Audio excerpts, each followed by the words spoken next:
अस्सलाम वालेकुम दोस्तों, कैसे हैं आप सब। उम्मीद है खैर आफियत से होंगे। चलिए, आप लोगों ने जो टेस्ट दिया है उसको हम सॉल्व करते हैं।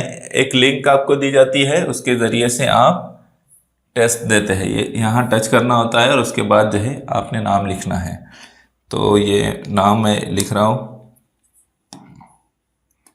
इसके बाद स्कूल और ये व्हाट्सएप नंबर, ठीक है। और ये प्लेस जलगांव। ये फिल करने के बाद नेक्स्ट करना है। नेक्स्ट करने के बाद इस तरह से क्वेश्चन पेपर ऑन होगा। 25 क्वेश्चंस है 50 मार्क्स के लिए, और आपको एग्जाम में भी 25 क्वेश्चंस होते हैं 50 मार्क्स के लिए। ये मैंने इसको बड़ा किया हो ताकि आपको जो है आसानी के साथ दिखाई दे। इफ परमिशन, ये फर्स्ट क्वेश्चन है। इफ परमिशन में, देखो यहाँ क्या चीज वो करी हुई है, शो की हुई है, इसको समझो।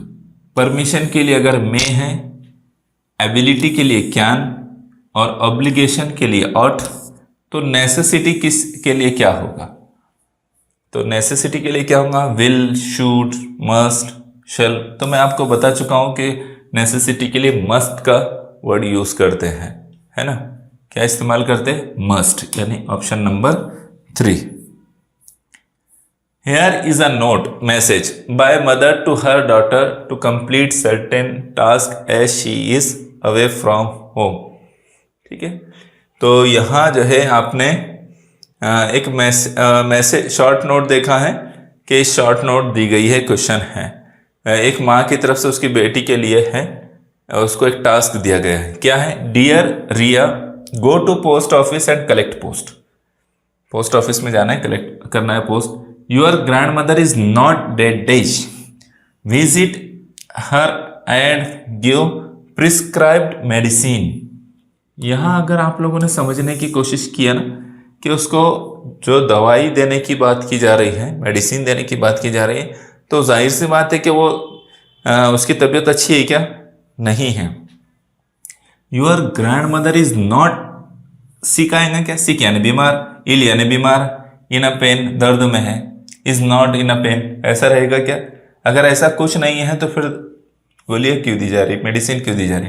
तो इज नॉट वेल, वो बेहतर नहीं है, ठीक नहीं है, इसलिए विजिट करो और उसको प्रिस्क्राइब्ड मेडिसिन दो। तो well, option number 2 is a correct answer. ये समझ में आ रहा है? इस तरह से नोट समझना और उसके बाद में आंसर फाइंड आउट करना जरूरी है। Fill in the blank with proper model auxiliaries showing ability।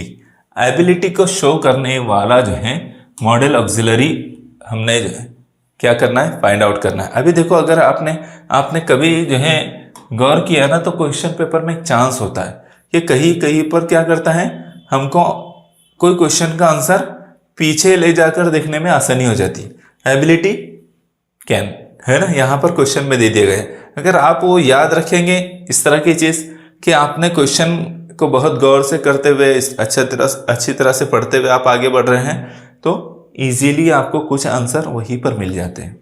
तो यहाँ पर कहा गया वो क्वेश्चन, ये कौन सा? Fill in the blank with proper modal auxiliary showing ability. Ability को शो करने वाला, तो क्या आएगा फिर? एबिलिटी को क्या शो करता है? Can, I can swim across the river. ठीक है, तो इजीली फाइंड आउट कर सकते हैं। You can easily find out the correct answer. Option number 2 is the correct answer. Choose the correct modal auxiliary verb from the following to fill in the blank. यहां हमको model auxiliary choose करना है। We must, यहां sentence को अगर आप देखेंगे ना, we follow the traffic rules, तो यहां नेसेसिटी को बता रहा है। क्या शो कर रहा है? नेसेसिटी शो कर रहा है। तो इसका मतलब यह है कि यहां पर मस्ट आना चाहिए। क्या आना चाहिए? Must. We must follow the traffic rules. तो option number 3 is a right answer. Given below is note of grandmother to her grandson. Complete the note with correct option है। एक ग्रैंड मदर की तरफ से grandson के लिए जो है नोट है, समझना है हमने। I am fine here, I am taking good care of myself. तो उसने अपने मुतालिक कहा कि मैं अच्छी और अपना खुद का ख्याल रख रही हूँ। तो यहाँ डैश दिया है, God bless you, you can God bless you and give you healthy as well as wealthy life. तो हम आमतौर पर जो इस्तेमाल करते हैं वो यही होता है, मे गॉड ब्लेस यू, है ना। तो आपने याद रखना, मे गॉड ब्लेस यू, क्या याद रखना है कि ये वर्ड वहाँ आता है, इसलिए सही क्या होगा, option number 4 is the correct answer. Choose the correct alternative imperative sentence are used to. Imperative sentence कहाँ यूज होता है, मैंने आपको ये समझाया कि जब हमको कमांड देना है या ऑर्डर करना है तो हम इंपेरेटिव सेंटेंस यूज करते हैं, और वो है option number 4। Teacher was discussing with the students, she said when shall we conduct the seminar. Teacher जो है स्टूडेंट से डिस्कस कर रही है और उसने कहा कि when shall we conduct the seminar. ये जो अंडरलाइन किया हुआ सेंटेंस है इससे मुतालिक कहा जा रहा है the underline sentence is dead dash. An order है क्या, ये नहीं है, बिल्कुल नहीं है, तो ये रॉन्ग। अ रिक्वेस्ट, नहीं, रिक्वेस्ट भी नहीं है।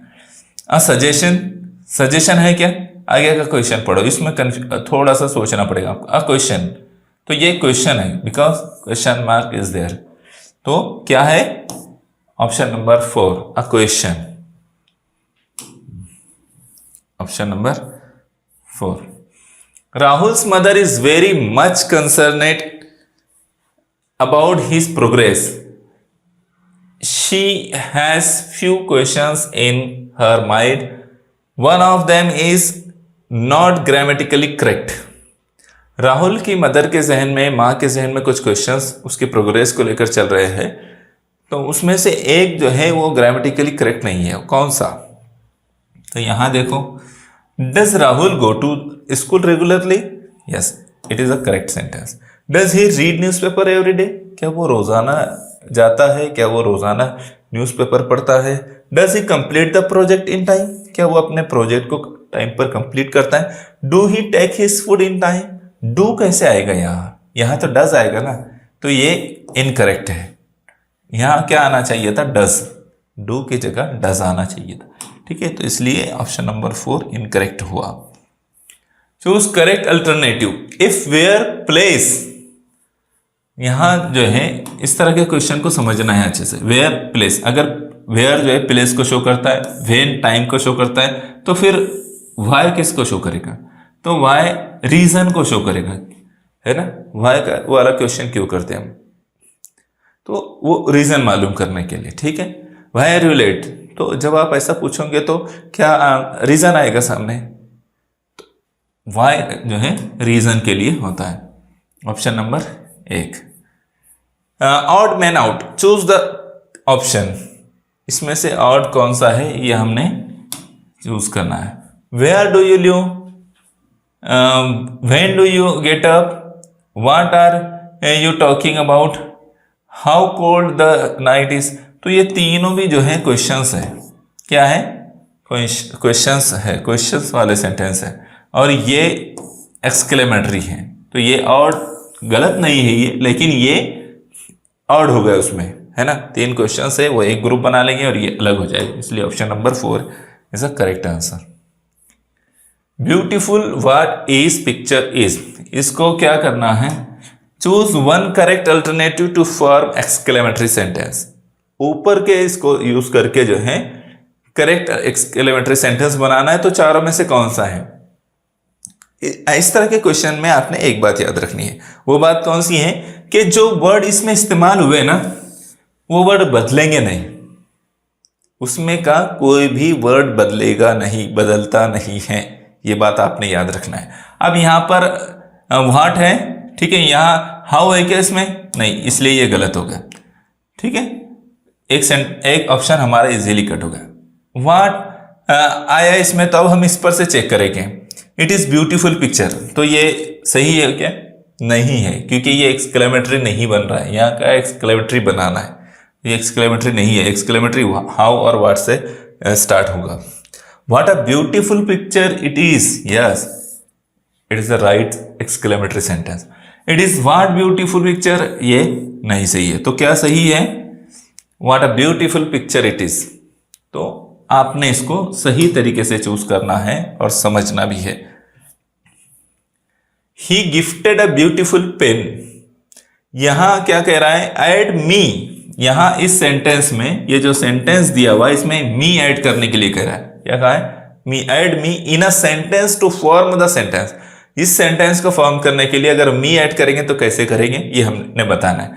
तो बिफोर मी, सबसे पहले मी आएगा, ऐसा है क्या, नहीं है। After gifted, he gifted me a beautiful pen, यहां सही है। आफ्टर गिफ्टेड ये सही है। अगर आप ऐसा कर दे कि ही गिफ्टेड मी, गिफ्टेड के बाद ऑप्शन में क्या करें, आफ्टर गिफ्टेड, गिफ्टेड के बाद मी a beautiful pen,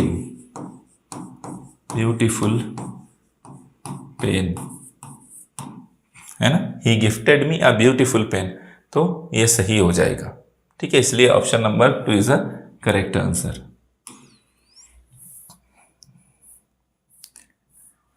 did he went to fun fair in village, find out the wrongly used word. यहां जो गलत लफ्ज इस्तेमाल हुआ है, वर्ड इस्तेमाल हुआ है, उसको हमने फाइंड आउट करना है।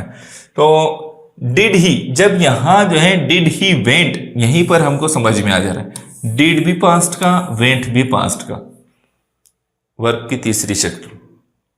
तो वेंट जो है डिड से तो शुरू होगा, लेकिन वेंट आएगा क्या, नहीं आएगा। तो क्या आएगा फिर यहां पर, यहां वेंट रॉन्ग आंसर हो जाएगा। ठीक है, वेंट जो है ये रॉन्ग हो जाएगा। Option number 1। We are very fortunate to receive a scholarship, add the word for higher studies, choose the correct alternative. इसमें जो है ये सेंटेंस जो है इसमें ये ऐड करना है, बढ़ाना है, फॉर हायर स्टडीज। तो कहाँ बढ़ाएंगे उसको, बिफोर वी से पहले नहीं, वी से पहले नहीं बढ़ा सकेंगे। आफ्टर वेरी फॉर्चुनेट के बाद फॉर आया तो सेंटेंस नहीं बनेगा। आफ्टर स्कॉलरशिप आखिर में बढ़ाएंगे तो बढ़ जाए, सही रहेगा। We are very fortunate to receive a scholarship for higher studies, meaningful sentence बनेगा। तो क्या होगा, ऑप्शन नंबर 3 जो है हमारा सही आंसर होगा। ठीक है, ऑप्शन नंबर 3। इसको देखिए, Amit is very clever, he solve his sums in few minutes, find out correct alternative to form a correct sentence by replacing underline word. यहां सॉल्व की जगह कोई चारों में से सही हमने अल्टरनेटिव लेना है जिसके बिना पर वो मीनिंग सही रहे उसके, है ना, करेक्ट बने। तो solve, solving, solve, will solve. तो क्या आएगा, सॉल्व तो ऑलरेडी वहां पर है तो ये कट हो जाएगा, यहां से वही रहेगा क्या, नहीं। सॉल्विंग नहीं हो सकता है, नहीं हो सकता है वहां पर सॉल्विंग, क्योंकि वो आगे जो है सेंटेंस उससे सही मानी नहीं देगा। विल सॉल्व, ये भी उसका मतलब सही नहीं करेगा, क्योंकि उसको जो है sums in few minutes, past की बात हो रही है। सॉल्व्स क्या आएगा, solves, he solves sums in few minutes. ठीक है, ऑप्शन नंबर 1 हमारा सही आंसर बनेगा। Find out any 2 names of seasons from the following and choose the correct alternative. ये जो दिया गया है पजल, इसमें से हमने 2 नेम्स ऑफ सीजन के 2 नेम इसमें कौन से छुपे ये देखना है। तो एक ऑटम है, यहां मैंने बताया था कि इसमें स्पेलिंग मिस्टेक है, एक यह एम है ऑटम, और एक समर है। ठीक है, इस तरह से autumn and summer, option number 4। ठीक है, option number 4। Find out 2 adjectives from the following and choose the correct alternative. तो इनमें से ये जो 4 ऑप्शन, इसमें से यहां पर कोई तो भी मौजूद है। कैसे हम फाइंड आउट करेंगे, तो अब देखो थोड़ा सा देखने पर एक चीज मिल जाती है, बेस्ट मिल गया। क्या मिल गया, बेस्ट। तो अब बेस्ट वाला जो है 1 और 2, 3 है, ये नहीं है, एक कट होगा ऑप्शन हमारा। अब इन तीनों में से कोई एक सही रहना है। इसके साथ ग्रेट है, इसके साथ ब्राइट है, और इसके साथ टॉल है। तो ये देखो इधर अगर इस तरह से जोड़ेंगे तो ब्राइट, सॉरी, इसके साथ अगर इस तरह से जोड़ेंगे तो ब्राइट बन जाएगा। तो इसका मतलब बेस्ट और bright, option number 2 is correct. ठीक है, तो आप इस तरह से फाइंड आउट कर सकते हैं। Option number 2, find out any 2 names of months from the following and choose the correct alternative. 2 जो है मंथ्स के नाम हमने इसमें से फाइंड आउट करना है। तो कौन से हैं? ये एम और जे से शुरू हो रहा है, ये ओ डी है ना, दिसंबर डी से। तो एम जे ओ डी इसके आसपास वाले देखे तो आसानी से समझ में आ जाएगा। एम के आसपास, हाँ ये देखो एम के आसपास में देखे तो ये मे है मौजूद। क्या है? मे। इसका मतलब मे जिसके साथ है, यहाँ मे नहीं है, एक कट हो गया। अब 3 ऑप्शन बचे। ठीक है, 3 ऑप्शन बचे, इनमें से कोई एक और रहेगा। अब क्या बचा है? मे हो गया तो डी और जे, डी जे ओ। तो डी और जे उसके आसपास वाले वर्ड देखो, ये जे के आसपास देखे तो जनवरी है, इसका मतलब जनवरी और मई, ये करेक्ट है। ठीक है, करेक्ट है। इजीली फाइंड आउट इस तरह से कर सकते हैं। Option number 4, choose correct alternative regarding school. School से मुतालिक करेक्ट अल्टरनेटिव हमने चूज करना है। म्यूजिक, कंप्यूटर, लाइब्रेरी, इन चारों में से और क्या रहेगा? तो यहाँ देखो class, black board, chart, table. तो क्या क्लास इजीली फाइंड आउट कर सकते हैं, ये क्लास है। क्या है? क्लास। तो ऑप्शन नंबर 1 क्लास। 20 नंबर का क्वेश्चन है, choose correct alternative to complete set of words. Chalk, pen, table, इसको कंप्लीट करने के लिए हमने जो है 3 यहाँ दे दिए गए, टेबल, पेन, चॉक। एक और करना है तो क्रॉस भी कर सकते हैं। ये देखो इस तरह से डस्टर है। क्या है? डस्टर। Option number 1। इस तरह के पजल इजीली फाइंड आउट कर सकते हैं। Choose the correct alternative from the following complete puzzle.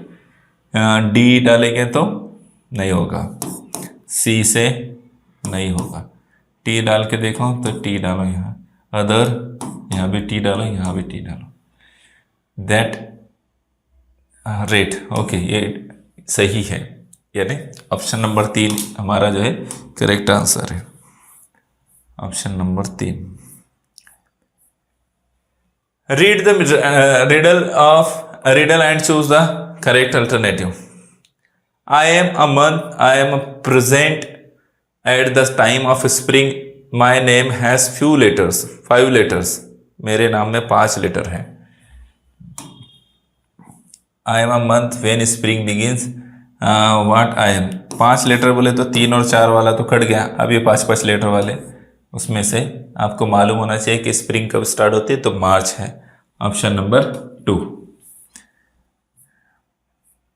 Choose the correct alternative from the following to complete the puzzle. इनमें से हमने तलाश करना है और मैंने आपको इसका तरीका बताया था। एक एक ट्राई करना है। यहाँ डी दिया है, डी ओ, तो डी ओ देख आइडियोम, बंडल है ना, रोड्स। तो यहाँ पहले में ही हमारा करेक्ट हो जा रहा है, हमारा पहले में ही करेक्ट हो जा रहा है, इसलिए ऑप्शन नंबर 1 सही है। एक एक ट्राई करें तो भी समझ में। Read the riddle and choose correct alternative. I am a plant, I have big leaves, the leaves are used at plates as plates. Who I am, मैं एक प्लांट हूँ, पौधा हूँ, और मेरे बड़े बड़े पत्ते और प्लेट्स के तौर पर इस्तेमाल होते हैं पत्ते। तो वो कौन सा है? बनाना का ट्री है, जिसके पत्ते जो है प्लेट्स के लिए इस्तेमाल होते हैं। Option number 1। लास्ट क्वेश्चन है, read the riddle and choose correct alternative. What has a single eye, what has a single eye but can not see, it is an important instrument for sewing. What is it, सीने के लिए एक जरूरी है, एक चीज है जिसकी एक ही आंख है लेकिन वो देखती नहीं है। वो क्या है? नीडल है। क्या है? Option number 2 needle. यहाँ हमारा क्वेश्चन पेपर कंप्लीट हुआ। सबमिट करेंगे और सबमिट करने के बाद इस तरह से शो करेगा, your response has been recorded. आप बाद में अपने आंसर्स भी फाइंड आउट कर सकते हैं कि आपने कौन सा आंसर दिया था। ठीक है, तो चलिए फिर हमारा ये टेस्ट कंप्लीट हुआ। उम्मीद करता हूँ कि आपने अच्छे अंदाज से पूरा टेस्ट दिया होगा। आपने रिवीजन करते रहना है, बात को अच्छी तरह से समझना है, जो टेक्निक है वो उसको समझना है, अल्फाज मानी ज़्यादा से ज़्यादा आपको मालूम होने चाहिए। ठीक है, चलिए फिर मुलाकात होंगी इंशाल्लाह नेक्स्ट वीडियो में। जज़ाकल्लाह खैर।